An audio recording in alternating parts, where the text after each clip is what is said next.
Hello, I'm David DeCosmo. Welcome to ECTV Live. I'm joined by my co-host, Rusty Fender. Rusty, good welcome. to see you, Dave. Good to see you. Two guests here today. We have an unidentified feline, but I'm sure that we'll get all the information as we go on from Scott Babinski, who is the president of Quigley's Shelter Pets. Now, quick review. Welcome, Hi, Scott.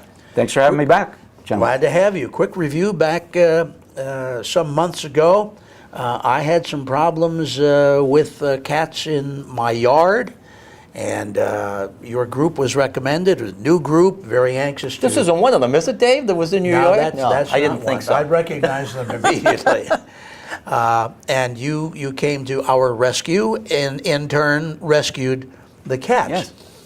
We brought you on the program to talk about Quigley's Shelter Pets and your mission and what you'd like to do.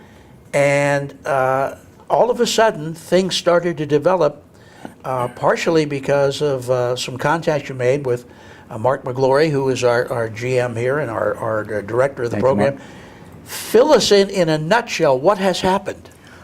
Oh, a lot has happened with our organization since then. I think I mentioned then we were looking for a permanent structure. We were, in different places up until then, so we found a building. And after that, we, through some connections through Mark, we talked to the Scranton Area Foundation, and they were able to give us a generous grant to continue our mission, and we could talk about that as the show progresses. And we're rescuing cats in the middle of the night since then. A couple times a week we do that, and vet appointments, and just we keep rolling along. Yeah, a lot of good people. Mark McGlory? I mean, Mark's, yes. I mean, go big. That's his motto. Right. Or is that yours, Dave? Go big or go bigger? Yeah. He's behind the camera, but Mark's done a lot of work with the Scranton Area Foundation, which is a great organization. A terrific organization that I've just recently learned much more about as we went on, and it's fantastic what they do in the area for all sorts of groups. Yeah. And you were able to secure a pretty substantial grant, but there are specific ways. That's $20,000, I understand. Yes, correct. And there are specific ways in which that is to be used, and maybe we can touch on each of those if we may. That'd be great. Sure. There are three areas. We had three initiatives that we're moving forward with in any case during the year. And when I talked to Laura Duchessi, she's the president and CEO of Scranton Area Foundation, and she suggested that we apply for the Robert H. Spitz Foundation grant. And Mr. Spitz was from Dixon City, which my family's from there. My dad, my grandfather lived their whole lives there, and Mr. Spitz was from Dixon City. And Mr. Spitz was a pet lover, and he's also into Veterans Affairs and Jewish affairs, that he wants his monies to be spread through Lackawanna County in his memory. So we went in and talked about that, and things worked out great for us. When we presented our initiatives that we were in the middle of doing anyway, so they were willing to help us to continue those. So that was the first initiative. Is what? Well, the first one we call Coming Home, and basically Quigley's mission is we're a little bit different than some of the bigger rescues around because we're small, and we're sort of interested in taking in pets that maybe nobody else wants. Maybe they're sick, maybe they're feral, which means they're wild. That's right. And which was the case in my situation, where you had them. Correct. And some of the bigger shelters maybe don't have so much time for them, or that's just part of their bigger program. But we're sort of focusing on that, and we'll put a little extra attention maybe to socialize a feral cat, and I've had some pretty good success with that so far. We could speak about that some other time. How that process of taking an animal that's wild and turning it into a friendly domesticated. Sure, and of course we can't overlook the fact that just getting those animals is a task. You're right. And every time you turn on the news at night, the SPCA is on about how overburdened they are in all the counties. So this is a wonderful auxiliary supplement. But I know in my case, Scott had to bring a trap to our home, and then of course you've got to bait that trap. Sure. You've got to monitor it. Right. To make sure you don't get an animal in there and then it's in there forget about it. unattended. That's right. So it's a lot of time and effort involved in that. Yeah, it's it is, and it's a lot of patience and a lot of lonely nights in the cold, or depending. And one time I caught one that was black and white striped, and it was just funny looking, a big bushy tail. And I said, I'm going to be in trouble here, but I opened the trap, and once we said it was a skunk. Yeah. And believe it or not, it gave me no trouble, and it just pretty as you please, sauntered out of the trap, and it was on its way. That's why the monitoring part is so important. Right. Yes, So, yes. so that's you run into something like that. But so I've been doing that for many years, even before we had our own organization. I was helping out some other, rescues around the area, and they do great work. And believe me, I wouldn't be where I was today other than working with some of these other folks in the area. Sure. Now, does that first initiative, does that fit in with the building you talked about? Yes, correct. So we call it coming home, and in other words, we're bringing these animals off. We call it the perils of the street. In other words, they're going to be harmed, or get disease, or get attacked, or Die of starvation. Starvation, hit Yeah. by a car, just the elements, get stuck somewhere. And increase their own population. Well, Yeah, that exactly. too, because and in fact, right now we have a gentleman by the name of Mr. Shadow who is possibly right now doing the right thing up at the vet's office in Troop there where I go, and he's going to be a little lighter when he comes back, and he's doing the right thing right now. So he's having his surgery this morning. So when we're done here, I'll be picking him up this afternoon. So that's so important, is the spay and neuter program. Sure. To keep the unwanted pet population lower, for Right. sure. Now, I imagine that getting a building, and that was one of the things you wanted to do. Here again, it's the expense involved. This particular aspect of the grant really saved the day in a sense. Sure, because we were using certainly donations from private citizens, and they helped. We're so grateful for those. But we're using our own monies very much. The people on our board of directors and other people that wanted to help. Right. So this is going to help us enormously to even further what we were doing to begin with. Right. So appreciative. And that's the Coming Home grant. Yes. I'm saying grant there. I guess it's all within one grant, but there are specific elements of that. What's the second part? Okay, well, the second one, I've been a musician all my life, so we have a program put together where we're going to assisted living homes, veterans homes, community centers. We call it Lend a Heart, our Lend a Heart musical program. So we're going to be traveling our mobile unit. It's an RV, and our musicians are going to travel in that. We're going to take a couple of pets with us. Our instruments, we're going to go in, and the friendliest pets we have. This one's really Is friendly. that cat really alive? I've Well, never seen a cat, or is it sedated? it's the I've never seen a sleepiest- cat sleep like that. It's the sleepiest cat we have. That This is is Cheeto. unbelievable. This is Cheeto, and comes to us at all our public events, and because it's the calmest cat we have. So I mean, Obviously. he's okay. You can't wake him up for nothing. He'll sleep through the whole program. Now, I believe he may even sleep a little more soundly if you take 2 D cells out of there. Don't want to say anything That's about that. just a guess now. Never seen anything like that. It's amazing. I don't pretend to be an expert. No, by it any- is by any decent means. size. You were right. This second element of the grant, I can see where it has tremendous value, because I keep hearing, especially with elderly people with dementia, that music is a tremendous medication for them. And by the same token, I'm hearing and seeing, because I've seen a couple of news stories, where they are bringing pets into retirement homes, into rehabilitation centers. Therapeutic. Yeah, yes. Yeah. So this is kind of a double barrel. Well, that's what we thought. It's a little bit. It's both words. And plus, some of the people I work with, they're so great. We're going to have some uplifting conversation while we're there too, not just all tied together. Ask folks, what was your favorite song when you were 16? Talking to somebody that's in an assisted living.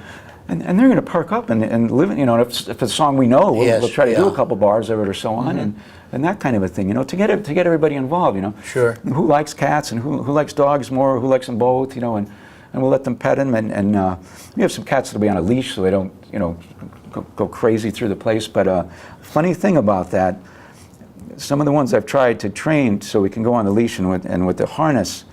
It must be something to do from their mom when they were kittens. So as soon as I put the harness on them and get them all nice and they're ready and I got the leash, they flop on their side. And other people have told me this. So I said, no, we're supposed to walk around. No, we're just.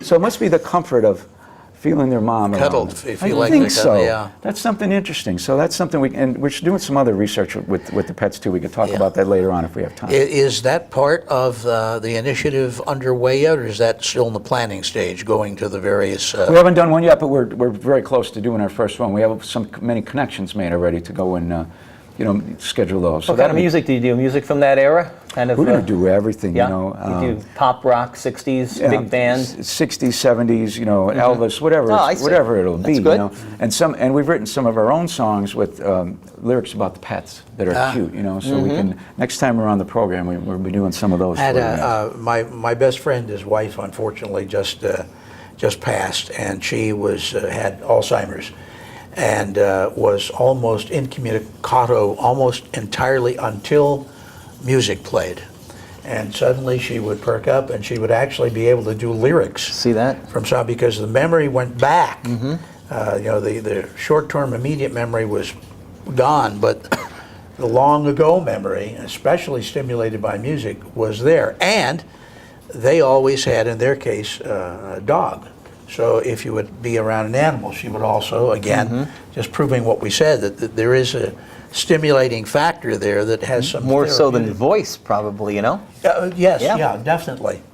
So I commend you on that. And for those of you watching who may be affiliated with an organization like a nursing home or a care center of some sort, keep Quigley's Shelter Pets in mind, because eventually you'll be able to contact them. Well, if someone wants to contact us first, we're just about ready to take the show on the road, so to speak. Okay. But we're just about ready. So, if someone wants to contact us, you can, and we can maybe give our information at the end. Or Why don't you say it now and then we'll repeat it later? What is the best way to contact well, them? that's we have a website, QuigleyShelterPets.org. And if you make a mistake and put in .net or .com, I think it will point to that too. Okay. So I made sure that you can get there. And from there, there's Facebook and different contact information. So Yeah, I've been following you on Facebook, and Yeah. a lot of great information. so anybody on can there. immediately, that same minute, get in touch with us, and we'll get right back to them. So that'd be fantastic if somebody wanted to contact us first, to have us Yeah. come on and do a presentation on a Sunday afternoon or whatever is a good. I suppose any day during the week. Sure, really would be and good. we will repeat that contact before we conclude the show. And before we ask about the third part, or the third initiative of what you're planning, when we talked initially, one of the things that you stressed, and so often, Rusty, we get this with organizations in here, the need for volunteers to help bet. you out. Absolutely. I'm sure that's still a need. Absolutely. Are you always looking, and how do folks go about Absolutely. Well, the joining? same way they could contact us through the website or through Facebook. Absolutely. And I work at the University of Scranton during the week doing digital printing, so I was able to get involved with the campus ministries and Center for Service and Social Justice. They had a volunteer fair where the students could come and sign up. There are many fantastic organizations were there that day. Yeah.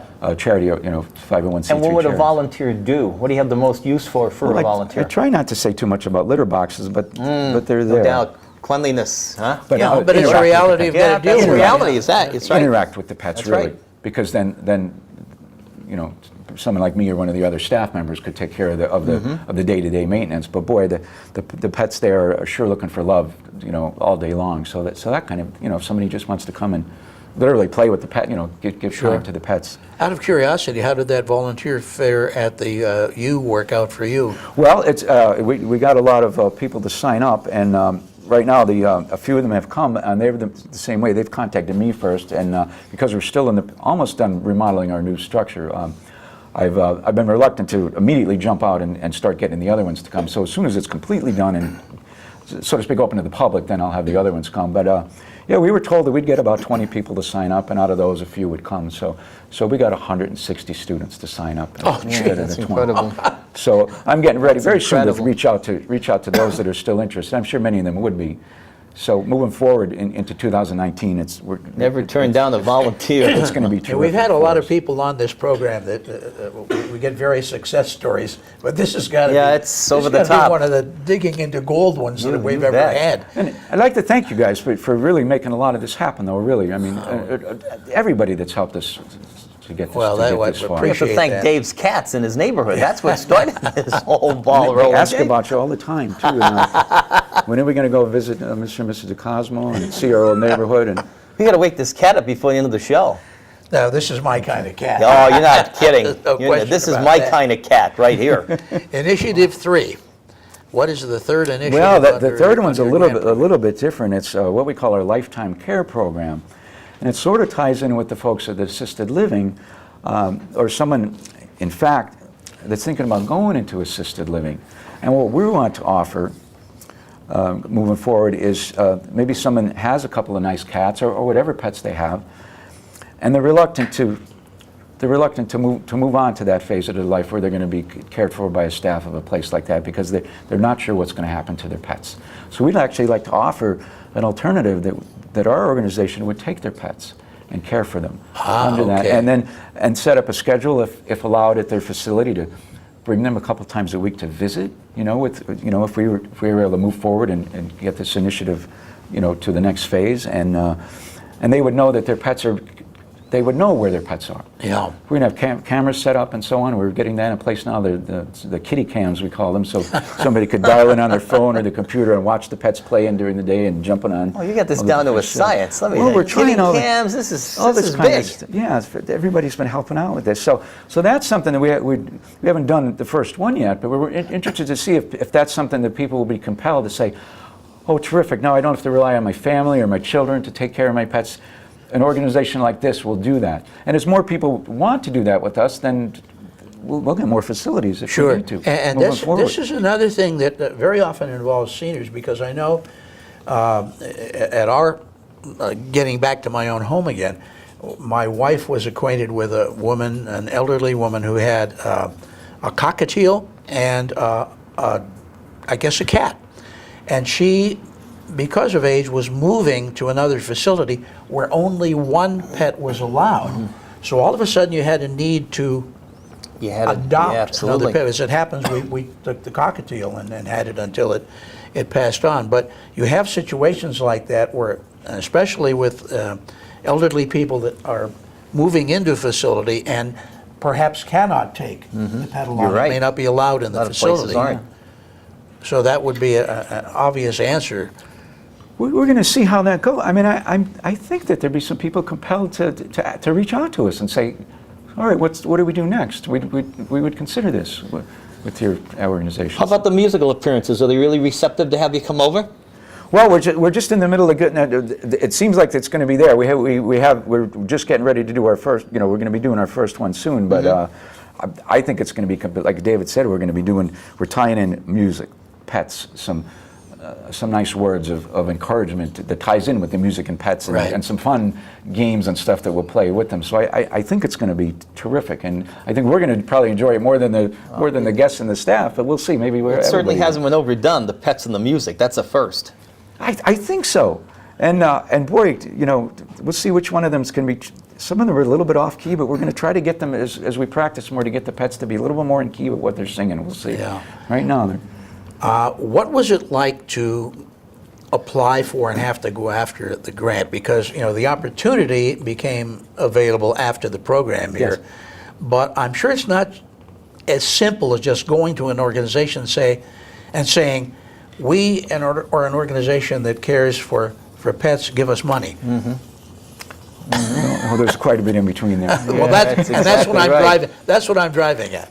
Well, we presented the initiatives that we were planning to do anyway, and spell them out, and there's several meetings, and then through, of course, the proper protocol with the paperwork, and then presented that, and then it was reviewed by the Robert H. Spitz Foundation. We were very, very grateful. And well, I point that out because, as I say, we've had the shows on the Scranton Area Foundation, and this organization is very precise as to how the money that it can distribute is used, and it wants it used in specific ways. Yes. It wants it used in ways that are going to benefit the community in one way or another. And not only that, but writing a grant, if you ever look and see want ads, it's a very highly specialized way to do this. Just because you're a good writer and can write and say, here's what I need, is not the way that they want to see that kind of prose when you send it into the government or the state or a municipal organization. Very specific, yeah, they're very, very specific. So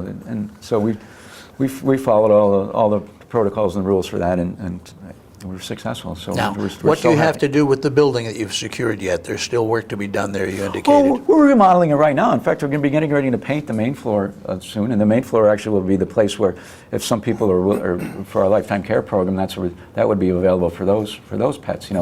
Because they would be going back to visit the persons if allowed on an ongoing basis. So they would be in that part of the building. So we're really looking forward to moving forward with all this that we've been doing right now. Now, are you also open, should someone come to your shelter that is looking to adopt? Well, we have several pets right now that are up for adoption that I'm looking to place them single pets. They're on display? Well, they're not so much. Right now, word of mouth, I'm doing that, I see. and a few other avenues to get those pets out, and we have adopted out a few so far. That's not our main thing. Some of the bigger shelters are more suited for that because they're set up for that, and that would be, I guess, a fourth initiative if we were going to do that. So we're pretty much taking care of the ones that we. This one available? But that sure is. That's available, huh? There you go, Dave. That one sure is. Well, I'll take that. Well, I'll take this one. That sure is. You So. can probably This is get, a lot less maintenance. yeah, I think so. This one I've got to buy the batteries. But what you just said sort of leads to the next question is, you're well on your way now, and the grant through Scranton Area Foundation has been a tremendous boon to you.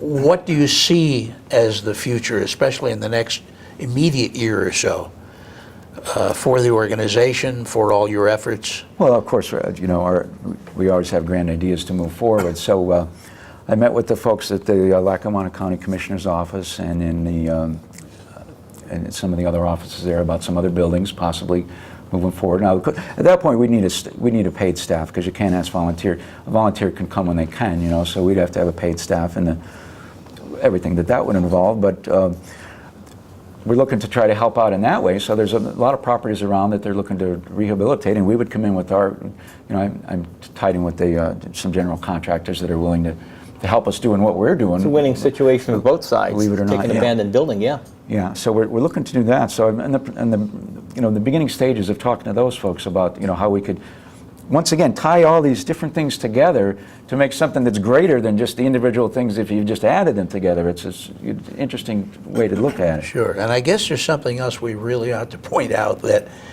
this grant is fantastic and, as I say, really gets you guys moving. But your organization is an ongoing organization that needs funding. So just because you get the grant doesn't mean that you don't need donations. No, we're so happy when individuals will reach out to us and help us in any capacity whatsoever with supplies. We go through supplies so fast. With Primarily pets. food, I'm gathering. Food and Litter. cat litter and Litter is the everything, big. and all the bedding, all that kind of stuff. We Right. go through it and all the other stuff that they need to live, and of course, monetary donations are always welcome too in the new. Sure. Are you and some of the volunteers still responding to calls like the one you initially got from me to go out and try to capture and rescue some of these feral cats? A couple nights a week. Into the. Sometimes you have to sit there patiently into the late night and just sit there and wait. It's been cold some nights too. Well, it's just as cold for the cats. Well, and that's why our hearts go out to them, and in our small way. I mean, we're not a gigantic organization yet, not yet, but see if we can make a difference. Sure. I've reached out to some of the municipalities locally, some of the police departments, and gave them some of our brochures and met with them and gave them our cards and said, well, what do you guys typically do when you get a call from because people don't know where to turn when there's stray cats in the Exactly. neighborhood. Exactly. They don't know where to turn. My case, it was word of mouth. Yeah. Well, you certainly made great inroads since your last appearance on this show. Yeah, It's and amazing. I really appreciate all the help that everyone's been so kind. Sure. Along the way, in every way they can. Well, I'm just so glad we can celebrate a success story that we had a little bit of a part in. Before you leave, one more time, contact information for those people that may want to donate, may want to perhaps volunteer some time for Quigley's Shelter Pets. How do they get a hold of you? Yeah, sure. Well, they could check out QuigleyShelterPets.org, and from there you can hit the little F on the bottom. That's for Facebook, and that'll take you to Facebook. Or go to Facebook.com, and I believe it's Quigley Shelter Pets, all one word, and you can find us. Or even a web search will find us real fast. We come right up. We've been around long enough that we do come up Sure. one way or the other, the website or Facebook, and it seems like that's a great way that people are doing that these days. To stay in touch.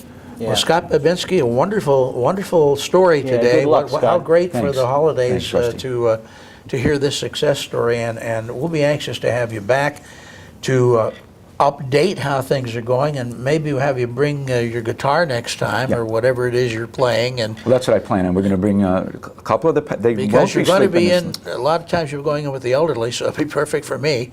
This young guy will just have to sit through it. But I'm knocking on your door, Dave. I'm knocking on your door. thank you, Scott. Good love luck. it. Continued Thanks so much. success to the organization.